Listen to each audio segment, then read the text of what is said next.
ব্যাংকের ম্যানেজার তার অফিসে বসে কাজ করছেন আর তার গলা জড়িয়ে ধরে হিন্দি গানের তালে নেচে রিল তৈরি করছেন সালোয়ার কামিজ পরা এক তরুণী। ভারতের একটি রাষ্ট্রায়ত্ত ব্যাংকের শাখা ব্যবস্থাপকের কক্ষে এই ঘটনা ঘটেছে। শাখাটি হরিয়ানার পঞ্চকুলায় অবস্থিত। ইতোমধ্যে এই ঘটনার একটি ভিডিও সামাজিক যোগাযোগ মাধ্যমে ছড়িয়ে পড়েছে।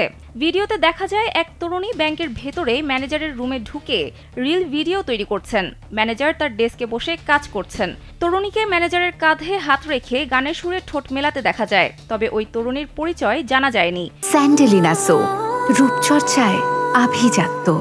তিনি ব্যাংকে কাজ করেন নাকি ম্যানেজারের কোনো আত্মীয়? তবে রাষ্ট্রায়ত্ত ব্যাংকের ভেতর এমন কাণ্ড করায় ওই ব্যাংক ম্যানেজারের তীব্র সমালোচনা করেছেন নেটিজেনরা।